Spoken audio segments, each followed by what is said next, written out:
Questions without notice. Are there any questions without notice? I give the call to the Honourable the Deputy Leader of the Opposition. My question is to the Minister for the Environment.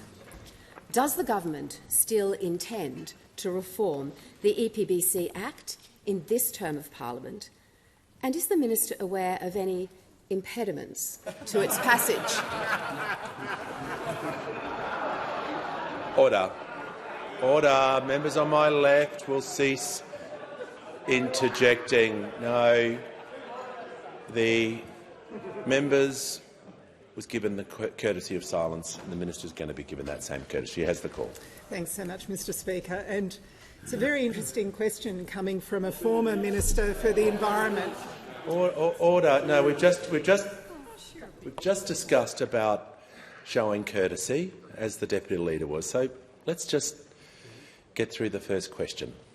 Thanks, Mr Speaker. It's a very interesting question coming from a former Minister for the Environment who actually commissioned Professor Graham Samuel to review the Environment Protection Biodiversity Conservation Act, agreed with his recommendations, tried to get them through the parliament and didn't manage to do it. So, having claimed that she would deliver environmental law reform, didn't. Mr Speaker, we have in the Senate right now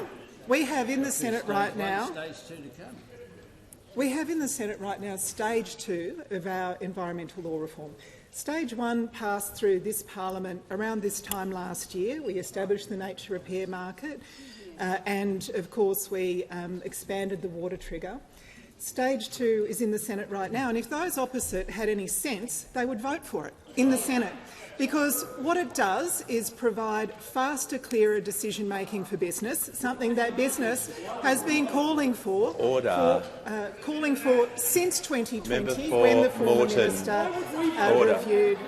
Order. The Deputy Leader of the Opposition will cease objecting. So will the member for Moreton. Order. Mr Speaker, I think the Leader of the Opposition continues to mistake aggro for strength. That's right.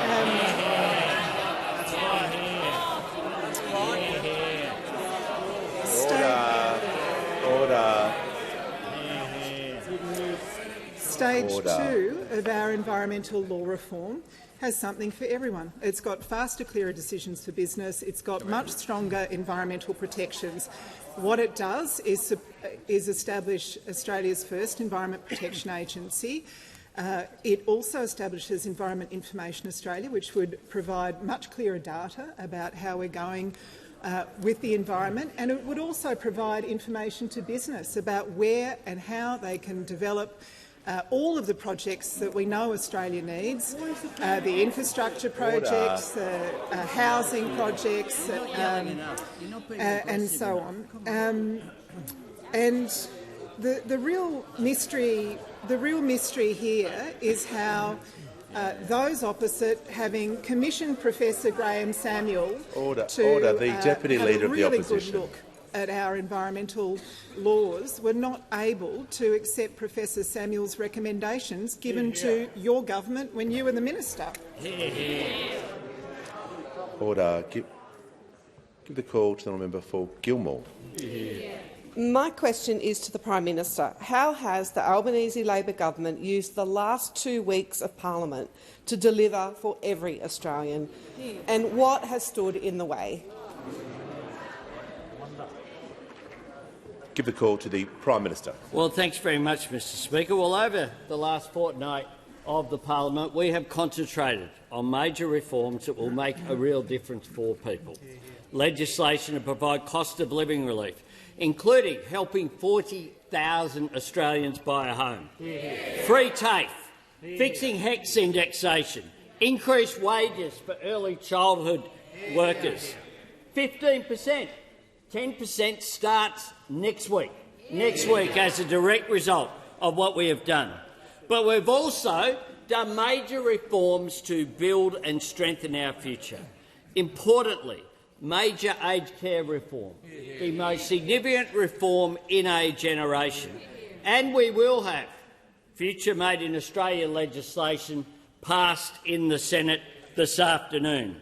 But we've also got important legislation on social media to protect our young people. We also have important migration legislation that will also pass the Senate later today. Indeed, the Senate is expected to pass more than 30 pieces of legislation just today, making a real difference, building more rental properties to take pressure off renters, protecting consumers purchasing buy now, pay later products, strengthening Australia's protections against money laundering, strengthening and modernising the Reserve Bank of Australia, legislating an objective for superannuation, making it clear that it is about a dignified retirement for more Australians.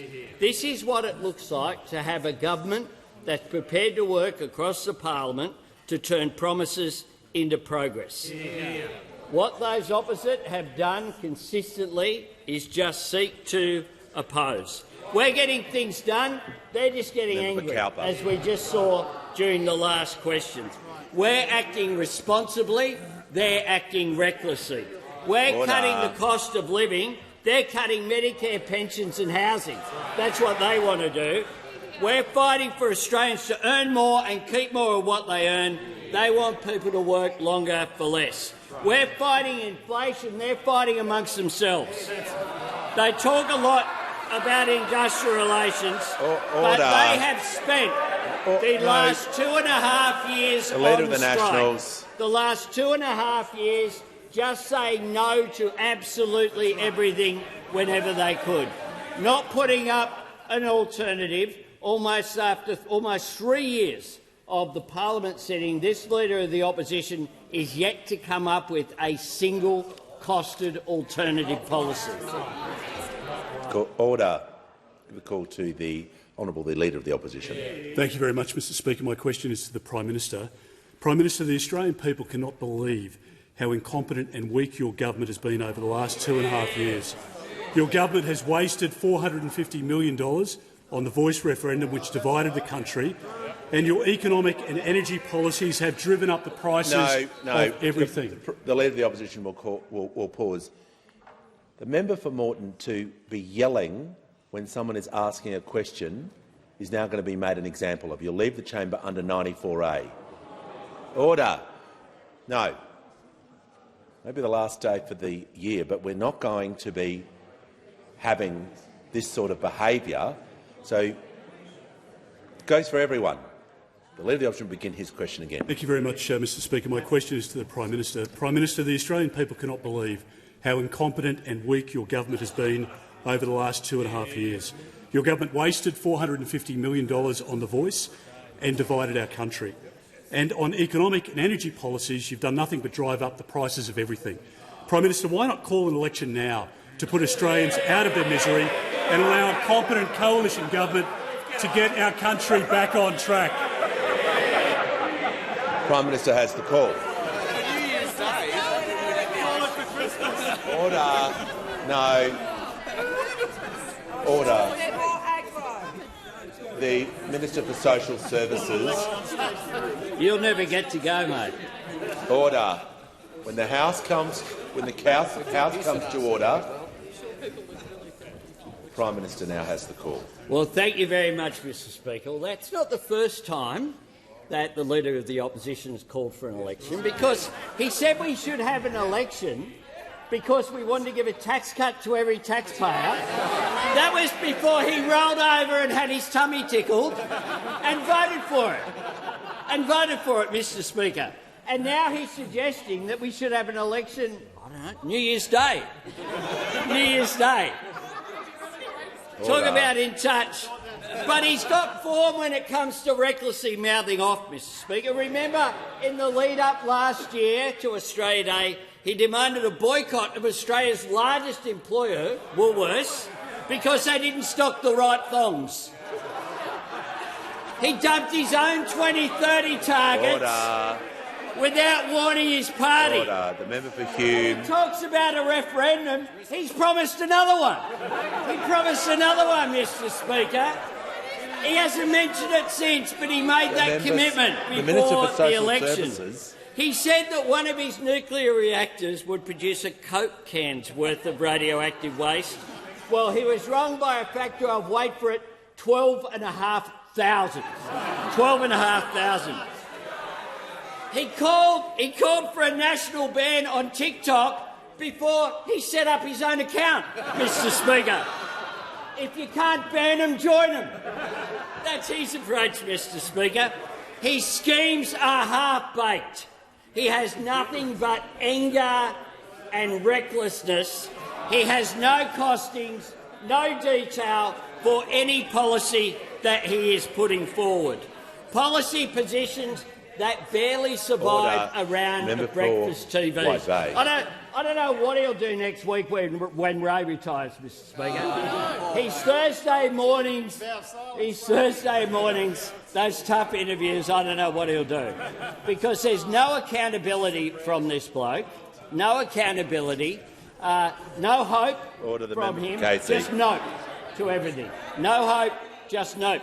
And him, of all people, has the hide to speak about division with his record.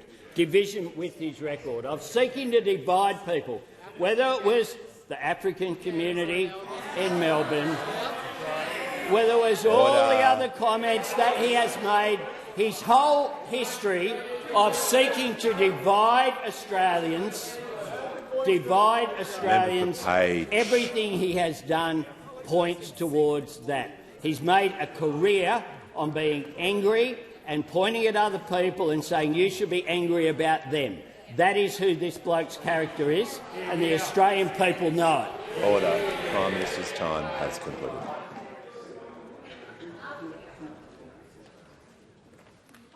There's far too much noise during that answer. We're going to see if everyone can improve their behaviour for the remainder of question time. If not, there'll have to be actions taken. The member for Robertson now has the call. Thank you, Mr. Speaker, and my question is to the Minister for Health.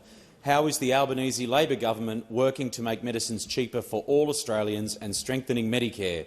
Why is the government so committed to restoring bulk billing after a decade of cuts and neglect? And are there any threats to Medicare? Give a call to the Minister for Health and Aged Care.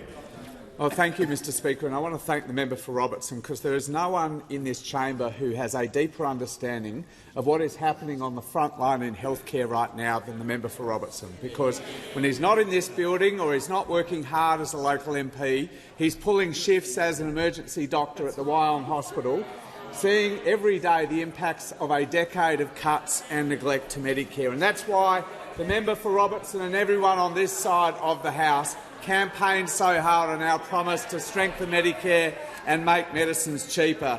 Mr. Speaker, those cuts to Medicare were felt deepest by general practice, the backbone of our healthcare system. Bulk billing was in free fall. General practice said that they were at a tipping point without further investment. And that is why we tripled the bulk billing incentive, Mr. Speaker, the biggest investment in the history. I don't like interrupting ministers because I want to hear their answers. But the Deputy Leader of the Opposition is just going to continually give commentary or just roll through with non-stop communication. It's very, very difficult for question time to operate in that way, and I don't think anyone wants that. So, to help me hear the answer, I'm going to ask you to cease interjecting so that other members, perhaps who've asked the question, can listen to the answer as well. The Minister, in continuation. We've become accustomed to the white noise. We stopped the slide in bulk billing, and I'm really pleased to report that there's been a rebound. An additional 5.4 million additional free visits to the doctor in just 12 months, Mr. Speaker. But beyond that, we also topped up the annual overall increase to the Medicare rebate. So in just 2 years, this Prime Minister and Treasurer have delivered bigger increases to the Medicare rebate than happened in 9 long years under those opposite. And along with higher payments to support practice nurses and a range of other things, this has really boosted general practice, their confidence, their financial integrity, so that what the college tells us now is that more GPs are bulk billing more of the time, and really excitingly, more junior doctors are choosing general practice as their career, Mr Speaker. But we also promised 50 Medicare urgent care clinics, and as of today, we've delivered 82, and more will be delivered in coming weeks. 7 days a week, fully bulk billed. They've already treated more than 900,000 patients with high-quality, free urgent care, Mr Speaker.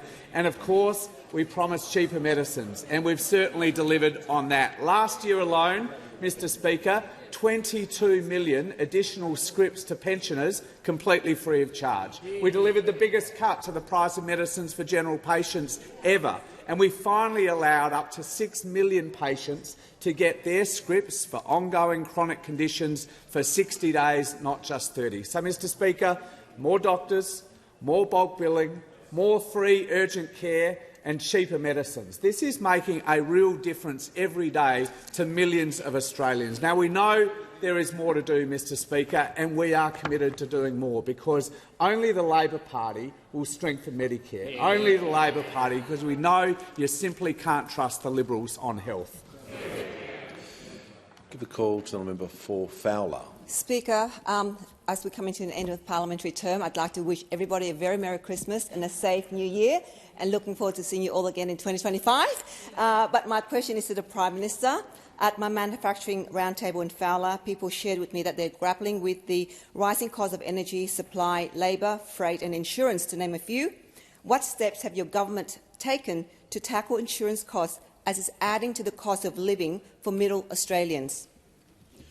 Call to the Assistant Treasurer.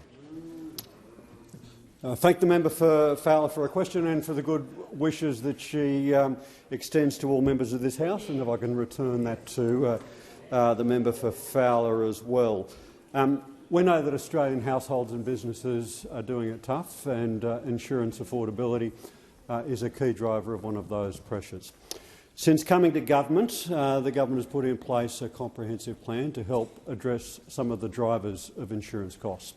And when you're looking at the key driver of insurance costs, it's the underlying risk, whether that's severe weather events, included severe weather events exaggerated by climate change, whether it's a century of poor planning decisions, inefficient or improper building standards, which means we're building the wrong houses and the wrong buildings in the wrong places, or indeed whether it's decisions of local governments or state governments, which are adding to the accumulated costs in insurance to businesses and households around the country. In fact, some of the immediate things that other tiers of government could do to address insurance affordability would be to address the stamp duty impost on insurance contracts, which is adding a tax on a tax for insurers, households and small businesses, or local governments, indeed, who continue to do dumb things by building the wrong buildings in the wrong places. And if there's anyone in this place who has the capacity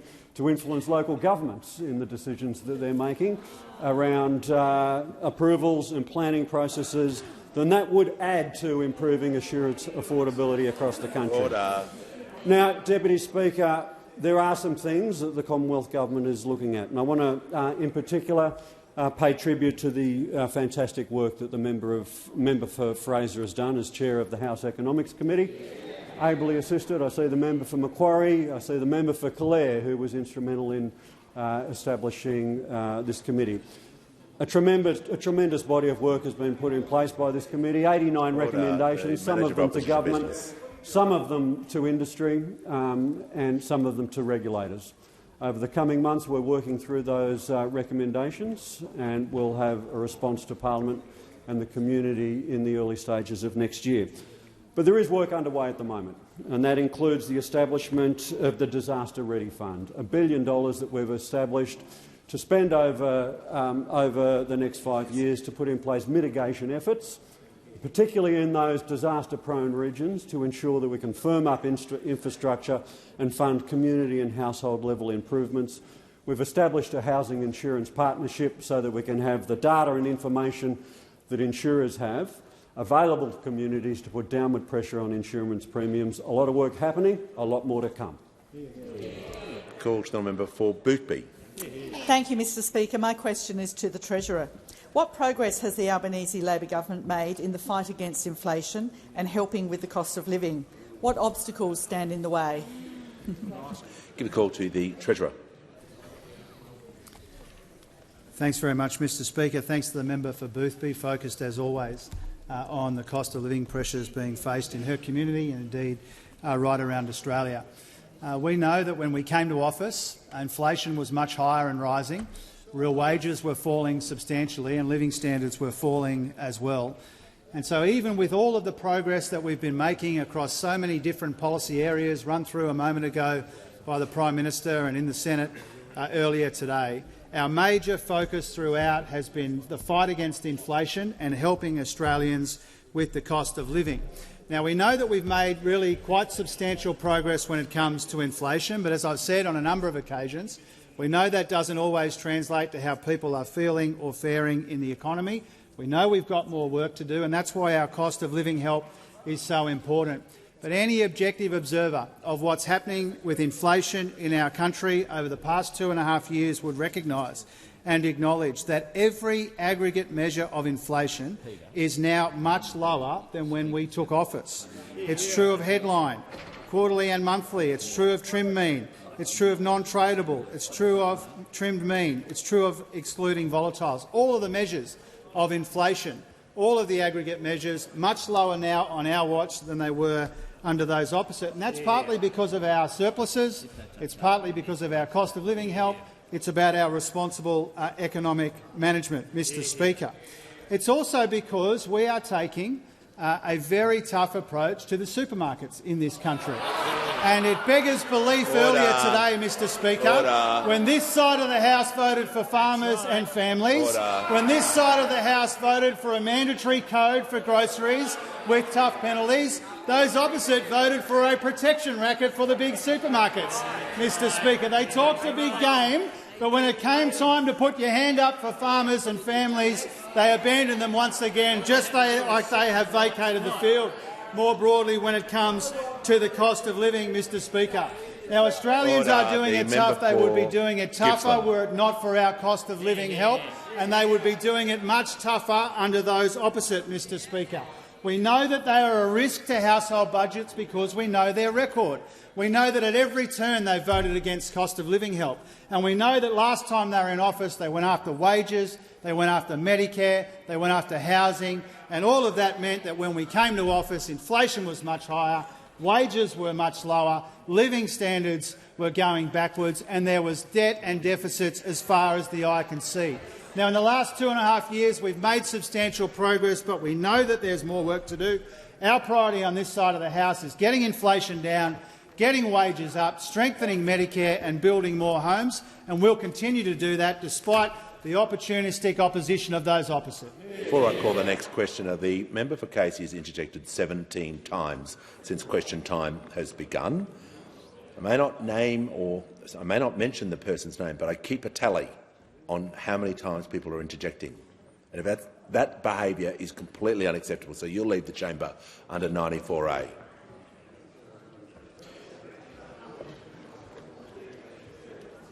Before I call the next questioner, I have a special announcement to make. I'm pleased to announce that present in the gallery today is Tony Calabria, the father of the Calabria family that has owned and operated the Parliament House institution that we all love, Aussie's Cafe, for over 20 years. He's here today with his family, and we recognise his years of service to the members, senators, staff and all of the thousands of people who have visited Parliament House. Tony, on behalf of all the members, we thank you for the many years of sharing with us your rich stories of life, work and your greatest love, your family.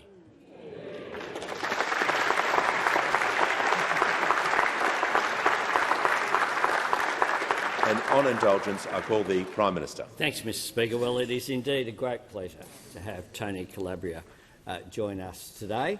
It's unusual to see him up there in the gallery rather than behind the counter at Aussie's. Tony is the man who did so much to enhance this seat of democracy here. You are so welcome.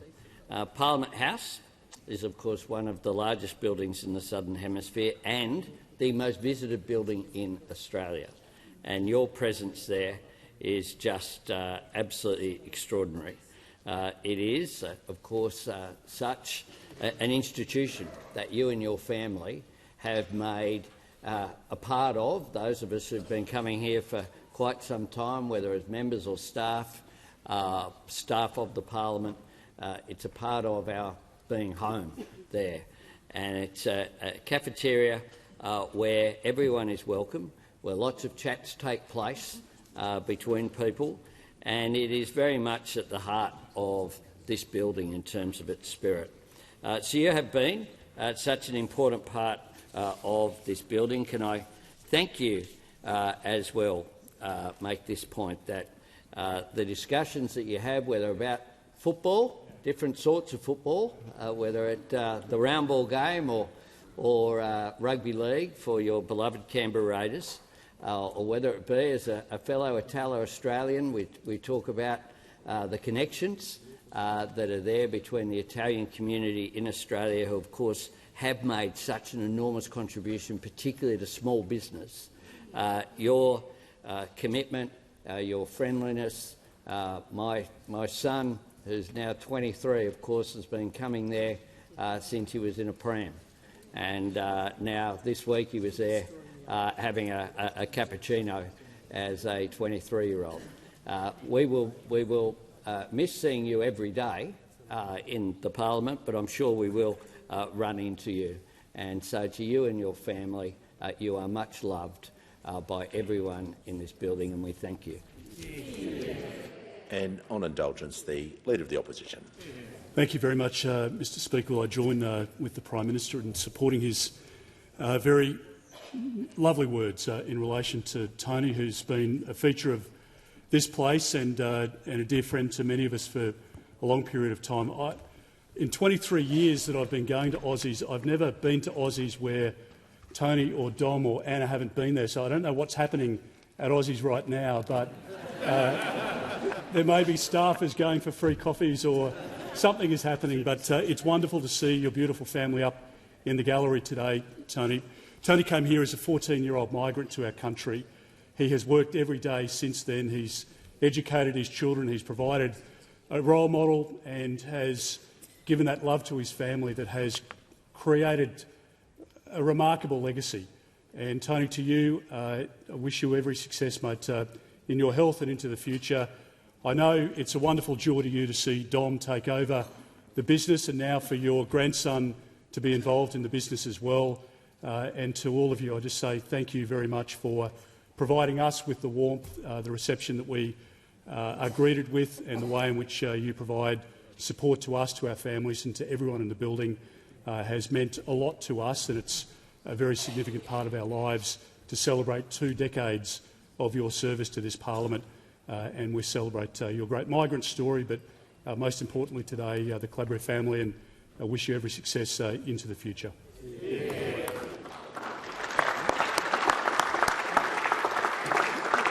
Give a call to the member for Hume. Prime Minister, the Prime Minister promised all families will be better off under Labor.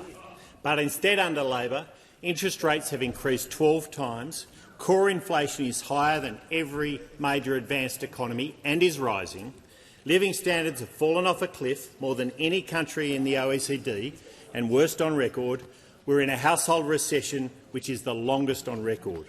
Prime Minister, how can Australians possibly afford another 3 years of Labor? Call to the Prime Minister. I thank the member for Hume for his question. And the truth is that if he had his way, Australians would be worse off because they wouldn't have got the support that we have been prepared to support and sought support through this parliament. And those opposite, every Australian would have been worse off. Without our tax cuts, 84% of taxpayers would be worse off. 2.9 million taxpayers wouldn't have got a dollar. Without our cheaper medicines, Australians would be $1 billion worse off. Without the Medicare urgent care clinics, families would have missed out on 900,000 free doctors' appointments. Without our wage increases, 2.6 million award wage workers would be worse off. Without our energy rebates, millions of households would be $800 worse off, and almost 1 million small businesses would be $650 worse off. Without our cheaper childcare, 1.2 million families would be worse off. Without our HECS relief, 3 million Australians would have worse debts. Legislation that they voted against, of course, just this week. And we know what they think of free TAFE, because the Deputy Leader of the Opposition said it's a key principle and tenet of the Liberal Party: if you don't pay for something, you don't value it. So here we have Order. Free TAFE, Medicare. We want, when people go to the doctor, bulk billing. The whole idea is, we know it was the Leader of the Opposition tried to get rid of it, but we want people to be able to see a doctor. We want people to be able to get the course in free TAFE to make a difference as well.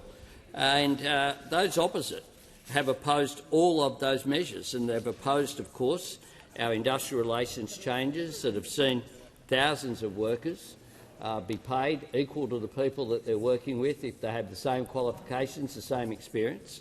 And, of course, they opposed the increases in the minimum wage that we have done 3 times. Now, we want people to earn more and keep more of what they earn.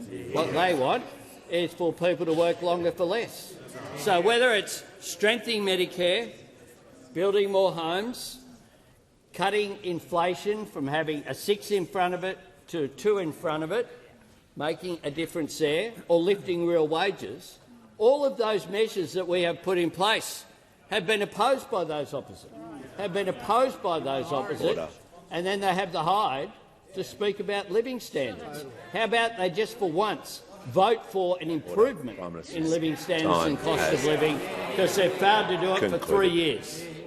The call to the member for Blair. Speaker, my question is to the Minister for Industry and Science. How is the Albanese Labor government backing manufacturing to deliver for Australians today and in future generations? Minister, what are the risks? Call to the Minister for Industry and Science. Thanks, Speaker, and thanks to the member for Blair for his question and also his continued support for manufacturing, especially across regional Queensland. And I know the member for Blair is a bit of a history buff, and he would know that tomorrow is 76 years to the day the first Australian-made Holden rolled off the production line at Fisherman's Bend in Victoria, captured in an iconic photo of a beaming Ben Chifley, a Prime Minister who actually called for car manufacturers to come into Australia instead of driving them out. And a government that was determined to reconstruct manufacturing in the aftermath of the turmoil of an awful global event, World War II. Similarly, the Albanese government committed to reconstructing manufacturing in the aftermath of a pandemic, where we saw that the things we needed most weren't there when we needed most, too reliant on broken, concentrated supply chains, need to stand on our own 2 feet, make more things here, a country that makes things, makes great, secure jobs. And so, from our point of view, we wanted to make a contrast from those opposite in the last decade, where they sent Holden and the rest of the car industry packing. They put manufacturing into a deep freeze. We're bringing it back out of the cold. 100,000 manufacturing jobs went under them, 70,000 have grown under us. And we have provided, through the National Reconstruction Fund, a platform to reinvigorate manufacturing. The first investments have started under the NRF, delivering, for example, security for our workers in our industrial heartlands. For instance, the 350 skilled jobs at RME in Toowoomba, that's being supported by the NRF. Now, I note the interjection from the member for Groom. Again, I said these people boo Santa.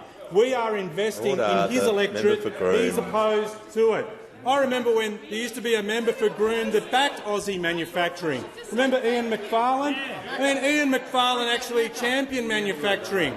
And The only other industry minister on their side who got it was the one sitting next to the member for Groom, the member for McPherson.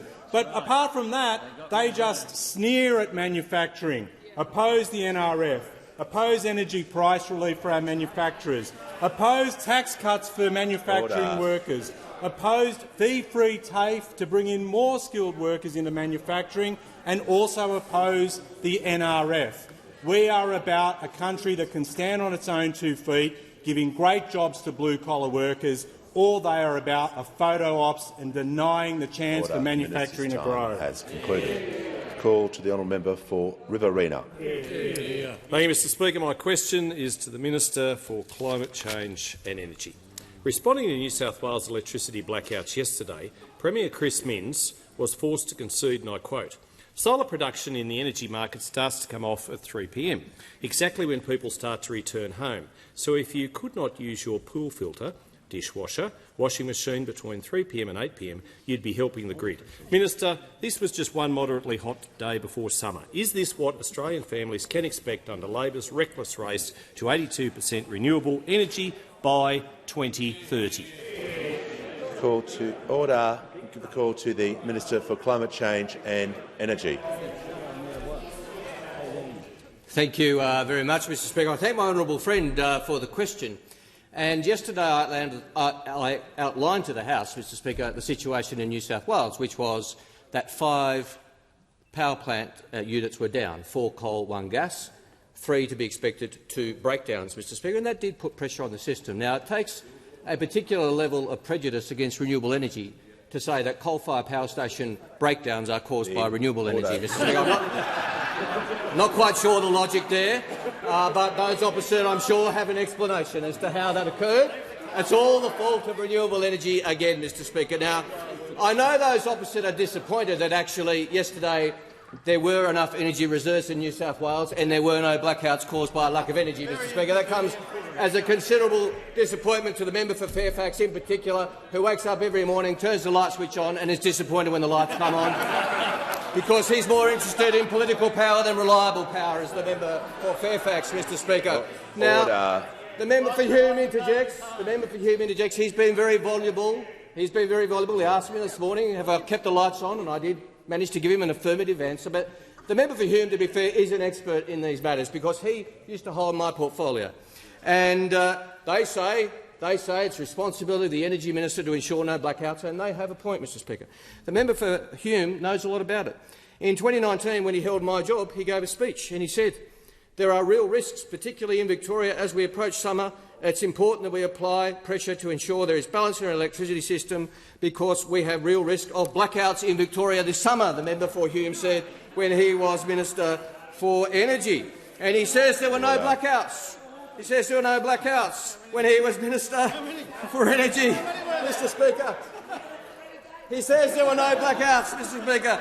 On the 25th of January 2019, 200,000 customers did not get power because of a lack of reserve when he was the Minister for Energy, Mr Speaker. Order. Now, Mr Speaker, members on my right. Mr Speaker, there have been no blackouts while we've been in office caused by a lack of energy. So it's Taylor 200,000, Bowen nil so far, Mr Speaker. That's the track record that we have. The member in the same speech, Mr Speaker, the member for Hume said that we need to ensure ongoing coal-fired power, and he said one of the Morrison government's top energy priorities is to avoid premature closure of coal-fired gas and gas-fired power stations, Mr Speaker.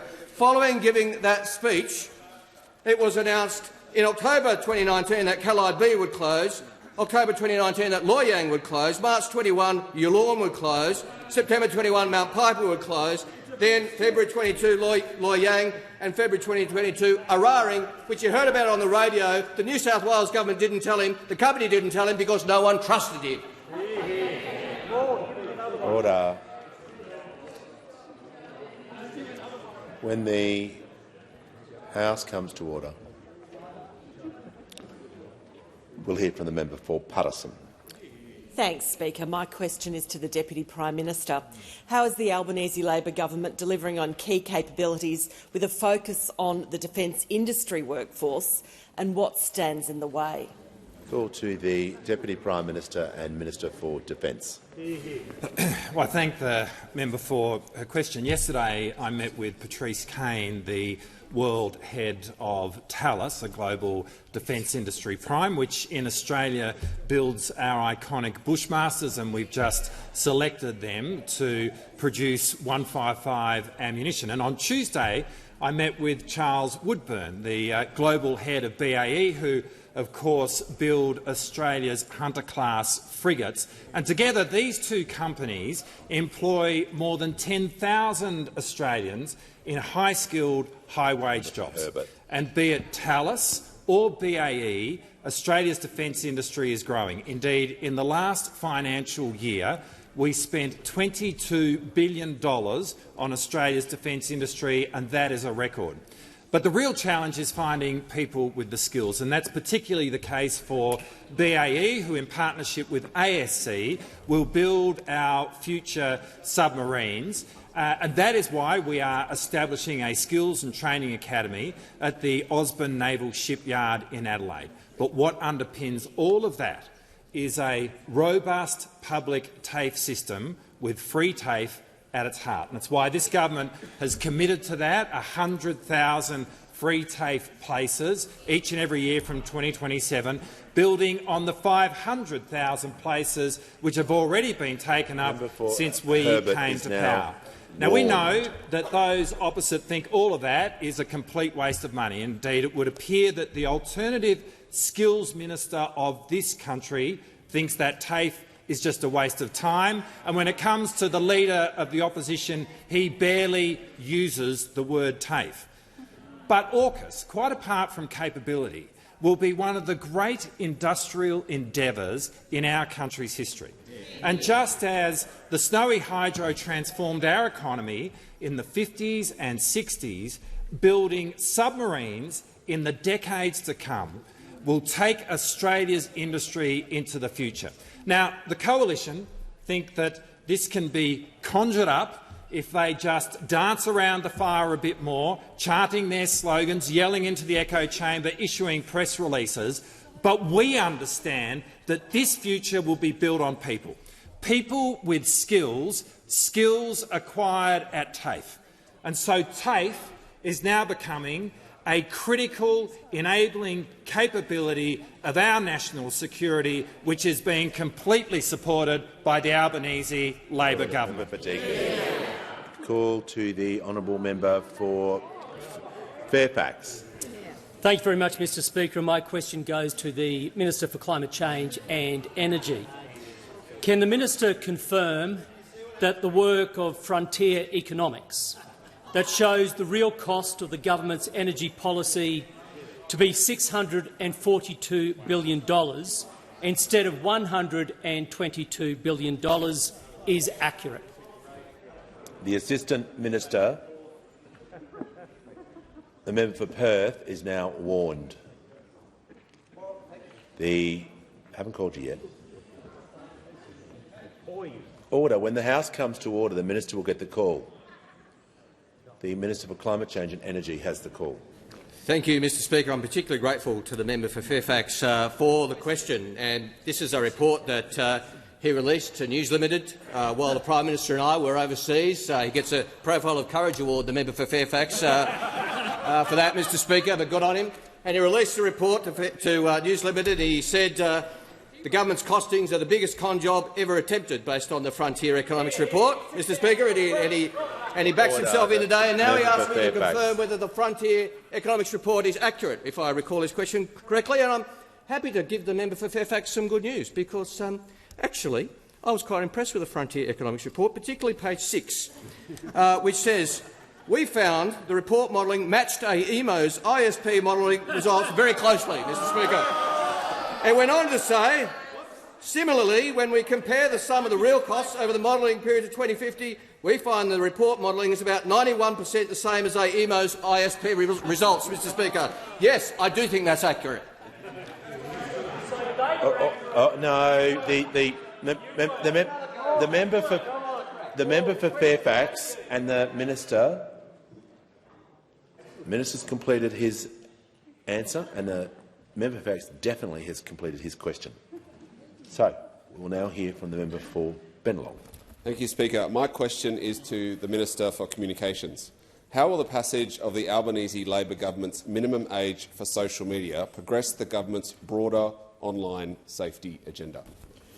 Call to the Minister for Communications. Thank you, Speaker, and I thank the member for his question and his ongoing advocacy and support on this issue of national significance. Mr. Speaker, subject to passage in the Senate, we are on track this week to deliver world-leading reform in a novel and challenging space. The social media minimum age legislation will set in law the minimum age of 16 for young people to access social media. The Prime Minister stated his support for a minimum age earlier this year, and this sent a strong signal. The Albanese government is on the side of supporting parents and protecting young people.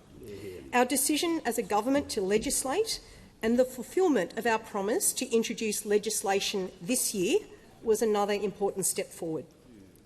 The national debate about this issue is ripe for our democracy, and it is clear that legislating a minimum age for social media widely reflects the views of our community.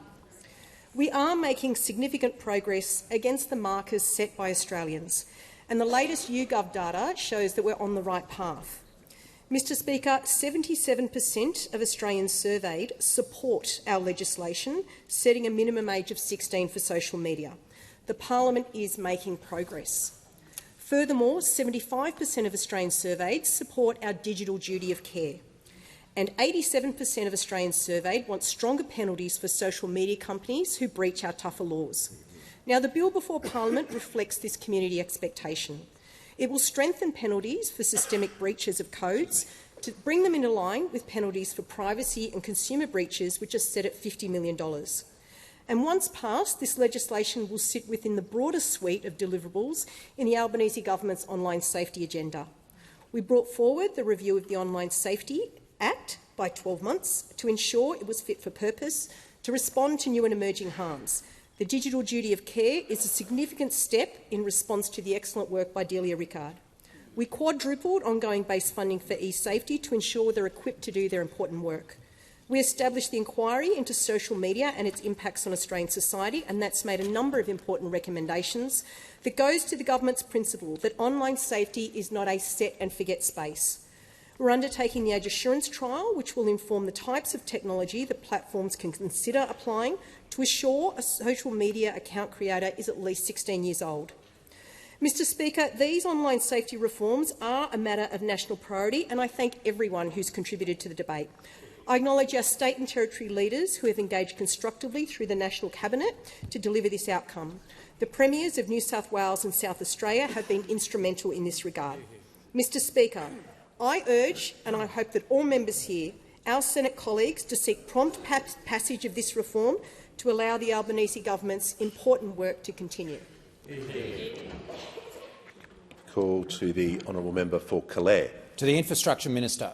The City of Bathurst's beautiful heritage CBD is becoming increasingly congested with a lack of parking to access local businesses and community events. The Bathurst CBD Community Car Park is a catalyst project between Bathurst Regional Council and Bathurst RSL Club, which would address this issue and has the potential to spark a new medical precinct. Will your government support this very important regional project for Bathurst? Call to the Minister for Infrastructure, Regional Development and Local Government. Thank you very much, and can I thank the member for Calare for his question. He is doing what all members do, being a strong and clear advocate for the interests of his community. The Bathurst Car Park Upgrade project, as I understand the member has indicated when he met with my office yesterday, is a project that is subject to application of round 2 of the Growing Regions program, which is making $393 million available for regional community projects. And as I said, he met with my staff about that yesterday. These projects, the applications, are currently under assessment. As the process is still underway, it would be inappropriate for me to comment on applications that are under assessment, and we need to allow the process to be completed in a fair way in accordance with the published program guidelines. Of course, round 2 of the Growing Regions program has been open for applications since the 5th of September and closed on the 10th of October. In accordance with best practice, we will allow the assessment process and then departmental recommendations to be made before final decisions are taken, and will announce those outcomes when that is done. This is because we have done what we said we were going to do, and that is to deliver grants programs that are transparent and provide value for money. We have frankly cleaned up the appalling mess left by those opposite, whose legacy was of scathing Auditor-General reports, sports rorts, colour-coded spreadsheets, ignoring the grant guidelines of their own electoral benefit. We have improved the processes for grants and ensuring that they are merit-based with clear assessment processes. We have significantly improved the processes for grants, so much so that the Auditor-General has recently found, in 2 reports on the Growing Regions program, that the design and implementation of the program has been effective. It found that applications were assessed in accordance to the guidelines, something those opposite should pay attention to, and in accordance with the funding recommendations that were made. Has the minister concluded her answer? Well, I was also checking with the minister whether she's concluded her answer. Thank you, Minister. Order. Order. The member for Riina is entitled to raise a point of order, and he is entitled to be heard. And he has the call. My point of order is on relevance. The member asked a very specific question about a very specific project, and the minister should not delve into past programs, past governments, which were very good governments, I might add.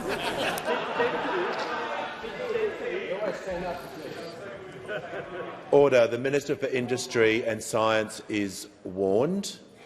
The minister was asked about a specific project. In her answer, she's entitled to do some comparing and contrast.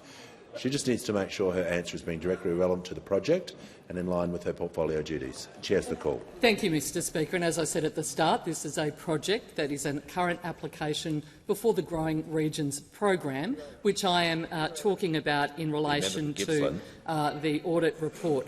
It, of course, found that funding recommendations and decisions were made in accordance with the Commonwealth grant rules and guidelines. We have spent a lot of time returning integrity to grant programs, following, frankly, what was a shameful record of those opposite. We have, of course, had to deal with, which the member who's putting his hands up, which the member might like to inform himself, we have also had to deal with the legacy of robo-debt and the contracting arrangements that have resulted as a result of robo-debt from those opposite in all of our grants programs. A legacy they should be ashamed of. The call to the honourable member for Tangney. Thank you, Speaker. My question is to the Minister for Education. What is the Albanese Labor government doing to build a better and fairer education system after almost a decade of neglect? Call to the Minister for Education. Thanks, Mr Speaker, and can I thank my friend, the legend that is the member for Tangney. Mr Speaker, 2.5 years ago we were confronted with a mess in education. Childcare costs had skyrocketed by a massive 49% under the Liberals, and parents felt it. Public schools had billions of dollars ripped out of them by the Liberals. We saw the impact of that over the last decade with the drop in the number of kids finishing high school. And the Liberals also jacked up the cost of university degrees, ripped billions out of TAFE and university, and you see the impact of that today in the drop in the number of young people from poor families at university. Over the last 2.5 years, we've started the work of turning this around. We've cut the cost of childcare for more than 1 million Australian families, and now we're capping fees to keep prices down for parents. We're also making sure that finally we pay the people who care for and educate our youngest children properly. That 15% pay rise starts to roll out from next week. We're also fixing the funding of our public schools. We're putting billions back in after the Liberals ripped billions of dollars out, and we're tying that funding to real and practical reforms. like phonics checks and numeracy checks to identify kids who are falling behind, and evidence-based teaching and catch-up tutoring to help kids catch up. And, Mr Speaker, we're also making free TAFE permanent, and we're opening the doors of our universities wider to help more young people from poor families, from our outer suburbs and from the bush to get a crack. And to do that, we're doubling the number of university study hubs in the regions and in the outer suburbs. We've passed laws this week to massively expand those free bridging courses that help people to get ready for university. We've also passed laws this week that provide for the first time financial help for teaching students, nursing students and social work students while they do their practical training. And, Mr Speaker, we're cutting the HECS debt of 3 million Australians. This week we cut $3 billion of that debt, and if we win the next election, we'll cut it even more. The truth is, this is what only Labor governments do and what Liberal governments undo. And it's just the start. There's more to do to build a better education system and a fairer education system, to build the sort of skills and the workforce that we're going to need in the years and the decades ahead, to build the sort of country where your chances in life don't depend on who your mum and dad are or where you live or the colour of your skin, to build Australia's future. Give the call to the honourable member for Lindsay.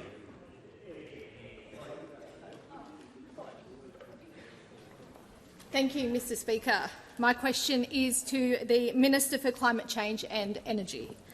Next week marks 3 years since the now Minister first promised Australians their electricity bills will be reduced by $275 if they voted Labor. Earlier today, in a train wreck interview with Sky's Laura Jays, the minister refused to admit Labor has broken this promise, saying he was, quote, not walking away from that policy. When will the minister finally be straight with the Australian people and admit Labor's $275 bill cut promise has been broken? Give the call to the Minister for Industry and Science. That's the call. Yes, thank you. I don't think I'm the Minister for Climate Change and Energy. Yes.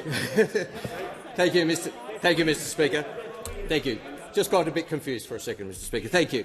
I appreciate the question from the member for Lindsay, and I'm delighted she was watching my interview with Laura Jays earlier today, where I pointed out, for example, that the inflation figures released by the ABS this week showed a 35% reduction in energy prices, the biggest fall in energy prices ever recorded in Australian history, Mr Speaker, as a result, direct result of government policy. Where I talked about the Australian Energy Market Commission report out today, which showed that the increased emphasis on renewable energy over the next decade will reduce energy prices by 13%. Where I talked about the impact of government rebates, which this government has introduced and the member for Lindsay and all her colleagues voted against.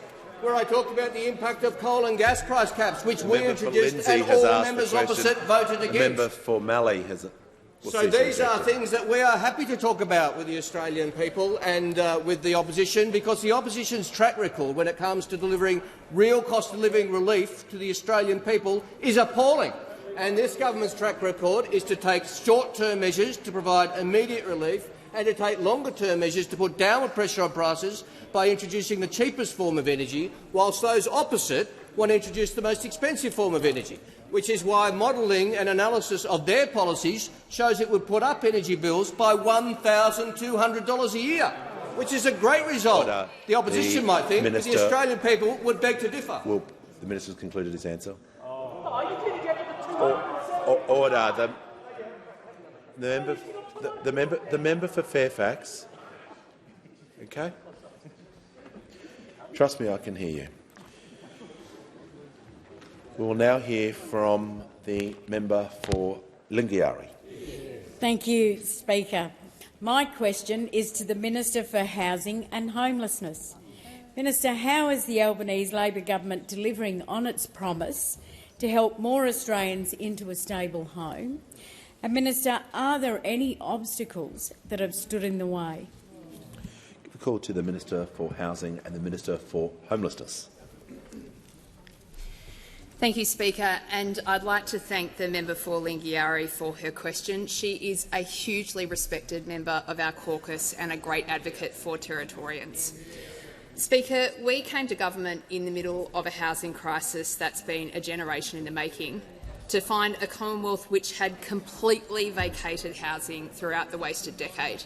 Remember, Speaker, that for most of the time the Coalition were in office, they were so tapped out of housing they didn't even have a housing minister. From those ashes, the Albanese government has constructed the boldest and most ambitious housing agenda that an Australian government has had for a generation. And it's not surprising that we've done that, Speaker, because the Prime Minister, the Treasurer and former Housing Minister, Minister Collins, have an acute understanding of the absolutely transformative impact that safe and affordable housing has for all of our citizens. Now, Speaker, it's been a really big week for housing. Measures that will pass this parliament this week will build more houses, better protect Australia's renters and give more Australians the opportunity to own their own home. Now, Speaker, these initiatives have passed the parliament because they have received widespread support across the chamber. And there is some serious housing expertise around this chamber, and I want to acknowledge some of the crossbench in particular who have worked closely with us. We've got, of course, massive housing expertise amongst the people behind me, Speaker, but I want to also acknowledge Senators Pocock and Lambie in the other place, and the member for Wentworth, Kooyong, Curtin, Indi and North Sydney, amongst others. I want the public to understand that we have been elected at a time when crossbenchers have also come into this parliament and they have done the hard yakka, Speaker. They've worked with experts, they've worked with stakeholders and they've engaged with our government, and as a consequence we are making better laws because of their contribution. Now, Speaker, earlier today I announced some really important amendments that our government will make to the Build to Rent scheme, which will make sure that that law provides better protection for Australian renters. It will build 80,000 much-needed rental homes for our country, Speaker, and it will bring more affordable housing online more quickly. These reforms are really broadly backed. It was a great bill coming into the parliament, Speaker. It's going to be an even better bill coming out because of the hard work and diligence done by people across this chamber. Now, Speaker, I want to compare that attitude to the reckless negativity that we see from those opposite. I mean, I spend a lot of time with crossbenchers, engaging with them deeply on housing policy. The Shadow Minister over here won't even attend a briefing about the housing bills that we have before this parliament. Now, we know that those opposite want to cut $19 billion from our housing program. They want to abolish Help to Buy, Speaker. They want to stand in the path of childcare workers and disability workers getting home ownership. Speaker, there's a really clear choice at this election on housing between those opposite and their endless no, no, no, or a government of progress that will build, build, build. Thank you, Speaker. The House comes to order. We'll hear from the member for Clark. Speaker, my question is to the Attorney-General. Attorney-General, this government has undeniably declared war on whistleblowers.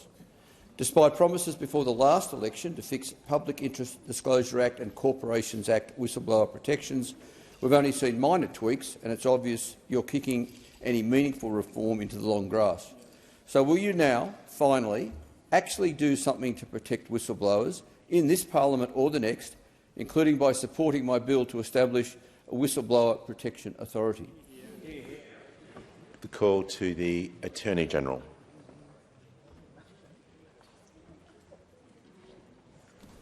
Thank you very much, Mr Speaker, for the question, and I thank the member for Clark for his question. Our government is committed to delivering strong and effective and accessible protections for whistleblowers. In June last year, he seems to have forgotten, the parliament passed priority amendments to the Public Interest Disclosure Act, which ensured immediate improvements to the public sector whistleblower scheme that were in place to ensure that they would be in place in time for the commencement of the National Anti-Corruption Commission. The reforms implemented 21 of the 33 recommendations from the 2016 review of the Public Interest Disclosure Act that was conducted by Mr Philip Moss. It was, of course, as he again appears to have forgotten, a statutory review that we put in place when I brought the Public Interest Disclosure Act to this parliament in 2013. Regrettably, the former government failed to act on that 2016 review by Mr Philip Moss. We did act. This was the first significant public sector whistleblower reform since the Public Interest Disclosure Act was first enacted a decade ago. The government is now progressing a second broader stage of reforms, which includes the release of a consultation paper and public consultation on additional supports for public sector whistleblowers, including whether a whistleblower protection authority should be established. Submissions received as part of the consultation process are being used to inform the government's next steps for reform. And if I could just say something generally about the way in which the member for Clark and a number of other people approach the question of the operation of the Public Interest Disclosure Act. Before 2013, the Commonwealth had no protection for whistleblowers at all. Every state and both territories had legislated schemes of whistleblower protection. A Labor government legislated a scheme of whistleblower protection in 2013, and just to take the last year alone, there were 684 public interest disclosures. So far from the situation being, as the member for Clark and a number of other people would apparently wish to suggest, that there isn't protection for whistleblowers in the Commonwealth public sector. There is protection for whistleblowers in the public sector, and he should be doing more to create the culture in which there is an understanding of that. Order. The Attorney-General has completed his answer. Order. The member for Clark's been here long enough. That is not acceptable under the standing orders. He's now warned. Call to the member for Hunter. The member for Hunter shall resume his seat. So I can hear the point. I don't have the call yet. You'll get the call. So I can hear the member for Clark on a point of order. A point of order, Speaker. I'd ask the Attorney-General to withdraw that reflection on my character. I thank the Attorney-General. The member for Hunter has the call. Thank you, Mr Speaker. My question is to the Prime Minister. As the final sitting week of the year comes to a close, what progress has the Australian government made to build Australia's future, and what alternatives are there? The call to the Prime Minister.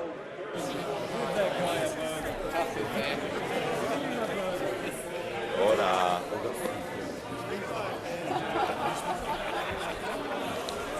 Order. Members on my left, when the House comes to order, the member for Sturt.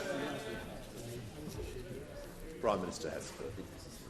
Thank you, and I thank the superb member for Hunter, a giant of a man who's made a great difference, but I've got disappointing news for the member for Hunter because our candidate for Leichhardt is even taller than the member for Hunter, and he'll be here next year, Mr Speaker. I look forward to them sitting next to each other. Mr Speaker, over the last fortnight we have been delivering major reforms to make a difference, allowing people to buy a first home, increasing the wages of childcare workers, making things here in Australia through the Future Made in Australia, protecting children through our legislation for age stopping under 16s accessing social media. We are making a difference each and every day. Those opposite, of course, just say no to absolutely everything. I mean, talking to the Leader of the Opposition is like talking to an NPC, Mr Speaker, a non-playing character. Because it's just like a bot, Mr Speaker, that does exactly the same thing. The Opposition, in just the last 2 weeks, have committed to increase migration by imposing our student caps, stopping free TAFE, protecting dodgy private education providers, preventing Australians buying homes, blocking more rentals, keeping student debt high, stopping Australia make more things here, and privatising the NBN. It's not a bad record. In just a fortnight, that is what they have done. And today they've come in here and called for an election to be held with the New Year's week.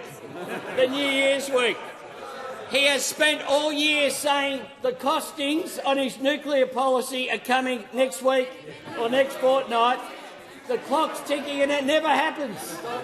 Tomorrow never comes. Tomorrow never comes. The member for Fairfax. And they're not just standing in the way, they want to take things away. These are things they've said they'll take away. Our tax cuts, debt relief, Medicare urgent care clinics, cheaper medicines, investment in renewables, help for people to buy, new rental housing, same job, same pay. All of those things they have said they will take away.